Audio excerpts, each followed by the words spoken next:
Assalamualaikum teman-teman, kembali lagi di Teknik Ambo. Pada video kali ini kita akan membahas tentang sistem pengoptimalan kerja boiler PLTU. Nah, setelah sebelumnya kita bahas tentang PLTA, PLTMH, dan PLTU, sekarang kita membahas tentang sistem pengoptimalan di PLTU, yaitu ya khusus dengan boiler.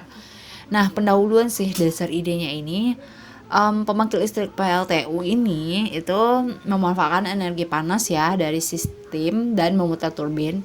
Nah, steam uap yang dibangkitkan ini berasal dari perubahan fase air yang berada pada boiler akibat mendapatkan energi panas dari hasil pembakaran bahan bakar. Nah, suhu dari pemanasan serta jumlah air dalam boiler mempengaruhi lama proses terbentuknya uap dan tekanan serta suhu uap. Jika suhu rendah, proses terbentuknya uap akan lambat, begitupun dengan jumlah air. Jika jumlah air banyak, maka proses hingga terbentuknya uap pun juga cukup lama. Namun, keadaan air juga mempengaruhi besar tekanan dari uap yang dihasilkan dan waktu proses penguapan, gitu ya. Nah, plan penyelesaiannya itu, penelitian ini akan membahaskan maksimal dengan beberapa ya, penggunaan 2 dan 3 pipa steam dengan diameter berbeda berdasarkan level tekanan dan temperatur dari steam yang dihasilkan oleh boiler. Lalu cara pengisian air ke boiler dengan mengukur tekanan, temperatur, dan kontinuitas uap akan terlihat mana yang lebih optimal, apakah menggunakan sistem pengisian air yang kontinu atau tidak, dan pengontrolan suhu pembakaran yang mengendalikan alur pengisian bahan bakar. Landasan teorinya ini adalah dari si pengertian si PLTU ini sendiri, di mana komponen utamanya itu ada boiler, turbin, kondensor, dan generator. Di mana si boiler ini berfungsi untuk merubah air menjadi uap superheat yang temperaturnya dan tekanannya tinggi, gitu ya. Dengan landasan teori kita pakai hukum Boyle, hukum Charles-Lucas, sama persamaan gas ideal. Dimana untuk menghitung tekanan gitu ya, tekanan gas yang balik terbalik itu kita membutuhkan yang namanya volume dulu gitu ya. Sementara untuk menghitung volume benda yang akan berbanding lurus itu kita membutuhkan yang namanya suhu.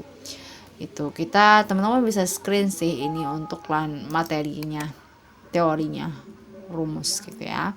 Dimana P1 dikali V1 sama dengan P2 dikali V2. Untuk mendapatkan V1 kita bisa gunakan rumus V1 gitu ya, sama dengan T1 dikali V2 per T2 gitu ya. Atau juga bisa menggunakan campuran dari kedua rumusnya. Kita masukkan sih rumusnya. Si V1 ini apa rumusnya? Gitu ya, per T1 gitu. Nah, ini adalah blok diagram sistem pengontrolan. Jadi di sini ada controller yang kita gunakan gitu, bisa jadi microcontroller atau PLC atau VSD dan lain sebagainya sesuai dengan kebutuhan ya teman-teman. Dimana kita menggunakan sensor sebagai matanya, ada sensor tekanan, level, dan suhu. Nanti fungsinya akan menggerakkan katup pipa, pompa, dan conveyor gitu. Blok sistem diagram si PLTU ini. Oke, mungkin sekian dulu ya teman-teman tentang sistem pengoptimalan kerja boiler PLTU. Mungkin juga ini bisa jadi ide untuk tugas akhir teman-teman. Gimana sih caranya mengoptimalkan kerja si boiler? Mungkin kita bisa memanfaatkan ini dengan menggunakan sensor tekanan, level, dan suhu. Mungkin demikian ya teman-teman. Nanti untuk tugas akhir juga kita perlu riset banyak-banyak sih tentang apa yang menjadi bidang kita, nanti bisa kita angkatkan menjadi tugas akhir. Oke, mungkin demikian tentang mata kuliah si pembangkit ini ya di semester 4. Di next video kita mungkin akan lanjut ke mata kuliah berikutnya. Untuk teman-teman yang ingin bergabung dengan komunitas elektro atau mau materinya, bisa banget gabung di grup Telegram kita yang udah aku pin linknya di description box. Oke, thank you untuk yang udah nonton. Bye bye. Assalamualaikum warahmatullahi wabarakatuh.